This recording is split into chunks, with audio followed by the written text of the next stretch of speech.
بسم اللہ الرحمن الرحیم۔ تمام تعریفیں اس کریم رب کی جو تمام جہانوں کا خالق اور مالک ہے، اور تمام تعریفیں اس کریم رب کی جو تمام جہانوں کو بنانے والا اور سجانے والا ہے۔ کروڑوں درود و سلام کریم آقا علیہ الصلوۃ والسلام کی ذات پر، جن کو رب تعالیٰ نے تمام جہانوں کے لیے رحمت بنا کر بھیجا ہے، اور کروڑوں درود و سلام آپ کی آل پاک پر اور آپ کے سارے اصحاب پر، جن کو رب تعالیٰ نے رضی اللہ عنہم ورضوا عنہ کے لقب کے ساتھ نوازا ہے۔ طبی آپ اسلام کو دیکھنے اور سننے والوں، محترم بہنوں اور بھائیوں، السلام علیکم ورحمۃ اللہ وبرکاتہ۔ ہم امید کرتے ہیں آپ حضرات خیریت کے ساتھ ہوں گے۔ اللہ پاک آپ کو خیر و عافیت کے ساتھ رکھے۔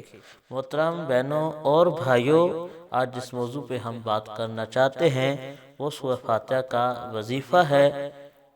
جو بہن بھائی کسی حاجت میں پھنسا ہوا ہے، وہ چاہتا ہے کہ اللہ پاک اس کی حاجت کو پورا فرمائے، یا اس کے سامنے کوئی عظیم مقصد ہے اور وہ چاہتا ہے کہ اللہ پاک اسے مقصد کے اندر شاندار کامیابی عطا فرمائے، تو انشاءاللہ آج کا یہ بتایا ہوا سورہ فاتحہ کا وظیفہ بہت ہی کامل، مجرب اور خاص وظیفہ ہے۔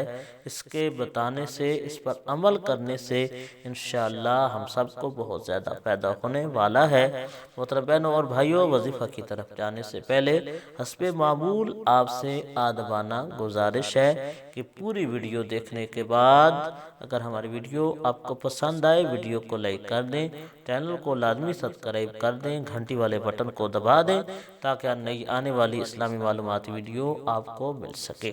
محترم بہنوں اور بھائیوں، وظیفہ کرنے کا طریقہ یہ ہے، عشاء کی نماز پڑھنے کے بعد، عشاء کی نماز پڑھنے کے بعد سورہ فاتحہ، جو یقیناً ہر مسلمان بہن بھائی کو بالکل آسانی کے ساتھ یاد ہے، کیونکہ ہر نماز کے اندر سورہ فاتحہ پڑھی جاتی ہے، تو یہ وظیفہ بالکل آسان ہے۔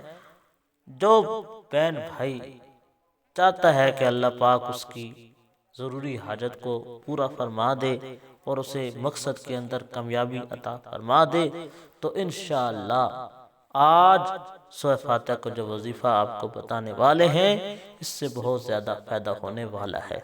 محترم بہنوں اور بھائیوں، عشاء کی نماز پڑھنے کے بعد اول آخر 11 مرتبہ کریم آقا علیہ الصلوۃ والسلام کی ذات پر درود شریف پڑھنا ہے، اور اس کے بعد 11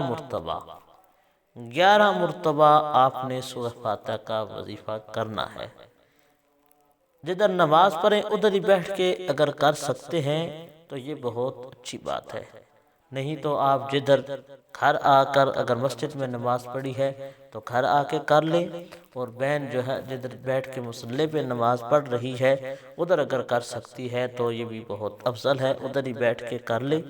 وظیفہ کرنے کے بعد اللہ تعالیٰ سے اس صورت کے ساتھ اپنی حاجت اور اپنا مقصد ذہن میں رکھتے ہوئے دعا مانگنی ہے، انشاءاللہ اللہ پاک کرم فرمائے گا۔ اللہ پاک ہمارا حامی و ناصر ہو، آمین۔